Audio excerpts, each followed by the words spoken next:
So I've said it many times before. I'm not going to keep repeating it. You know what I'm here for. And this is Caleb, are you 100% confident that your eyes heal because you fight a guy that packs a lot of power? Do you have any concerns that it may reopen during the fight? I mean, I haven't put much thought into it. It's under my eye regardless, so not much to worry about. I think it deals with big complaint when he takes off rounds, because you don't get tired, from your endurance. The fact that he's known for taking off rounds before he sets up a big round, like he took off that 7th round before he got rid of Ben and Joe. How you gonna make him pay for that when he takes off those rounds? Caleb, there's been a lot of talk about the Saunders and Lawrence fights, but do you feel you have some of the things in your skill set you can reproduce that Floyd did to actually beat him? I possess a lot of the same skills and attributes that those guys did. They gave him a lot of trouble, but I'm a full-fledged super middleweight. Even things like Amir Khan, I possess a lot of those same skills, speed, but again, I'm 6'1.5", full-fledged super middleweight. So I've been fighting this weight for a long time. I won the Gold Glove Nationals at 168 pounds, and so since those fights that he's had trouble with, who has he fought to prove that he no longer has trouble with that? Did you have a chance to talk with Floyd about the fight? Did he, offer any support? Words, not too much, just a word or two. And Canelo, with practicing on the golf swing and whatnot, do you feel you're the hungrier fighter for this opportunity? That'll make a difference on Saturday night? I know I'm the hungrier fighter. People are questioning why Canelo pulled out of the fight.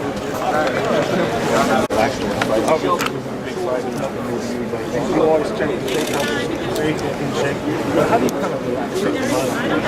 You can't see them so many I mean, this is what I do, so I might be wired to the guys that are on the other side of the camera, so relax, I'm calm. I've been doing this for a long time. I started this when I was 9 years old. I've been headlining Fox shows that have prepared me for this. Literally no different 60 than any of the Fox shows that have rivals, press tour, press conference, big win, whatever it may be.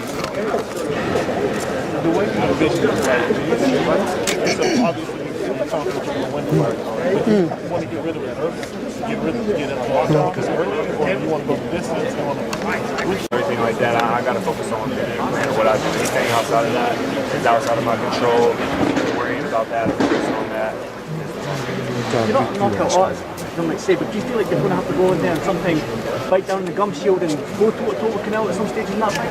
There's a lot of things I got to do Saturday night, so I'll be there. You'll find out. I'll be there. Scotty recently attempted to file PEDs. You think he was on PEDs when he fought you? Second?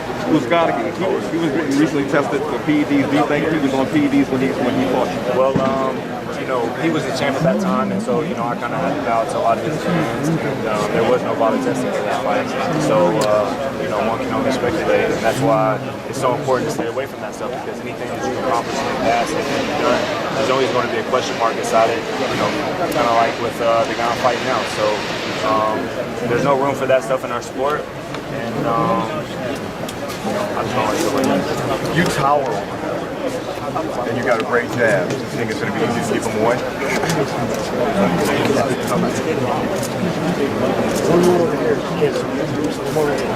Caleb, I gotta know, dude. Social media clip of you in the knife fight and everything happening. Tell me the story behind that. What happened there? How old were you and how did that all come about? Right here. Joe and Mark. Hey, Caleb, you came to fight when you're 5-0 on my cards in Chester, PA, of all places. I'm sure you remember those. If I would have said to you back then, you're 5-0, get me fighting this mega fight, with all the bells and whistles that go along with it, back then, what would you have said? I would have said, I know. I would have told you, I knew that before you knew that. So I always, envision myself being in this position. I always envision myself being in a mega fight, fighting for all the belts, all the bells and whistles, like you said, that come along with it. And I always imagined this since I was a kid. And, it's a reality now. And now it's just the most important part is left, and that's for me to go out there and do what I do best. Are you enjoying everything that's going on this week with all this stuff? Yeah, I'm calm, I'm cool, I'm relaxed, having fun. So it's good, ready to roll. Caleb Plan, welcome to Argentina TV. Nosotros, translator please, nosotros lo sentimos, lo escuchamos tan seguro en usted mismo que nos convence previo a la pelea sin conocerlo. ¿Qué puede decir de eso? We hear you so secure, so safe that you convince us like you're a winner before the fight. What can you say about that? Say that one more time.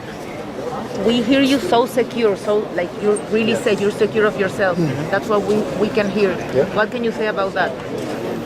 I mean, just that I'm confident in my abilities, I'm confident in what I can do, and I'm ready for Saturday night. Usted conoce, you really know which are difficult moments in life. This is a moment different, but what does it mean for you then all the very, very, very difficult moment that you live in your life? It means a lot to me. You know, it's been a lot of ups and downs to this point, and now I'm just focused on the task at hand, and you know, I'm pushing all those other things to the side and just, you know, focus on what I got to do. Thank you for Argentina. Thank you, sir. Dale plan. Argentina. Caleb, just last one, man. You said you won't find out till it's too late. At what point in the fight, what round do you think he'll start to say, "Oh shit"? You'll have to ask him after the fight. Yeah. And one more, Caleb. Yeah. Spending time with Andre Ward had to have been a class in boxing. If you named one thing that you learned working with Ward, what would it be? I learned a couple new things. You know, I'm not going to share them with you. But one of the biggest things that I learned is that I'm doing what I'm supposed to be doing, and not only in camp but outside of camp. And Jerry will second that. So. What did you admire most about Andre Ward's technique in your career? Just his level-headedness, his boxing IQ, and you know, supremely underrated for his physical toughness and how he broke guys down. And he's a true legend, and his name will live forever. Give us one prediction for Saturday night. It's perfect world. And still undefeated and the new undisputed. Radio Rock. Okay.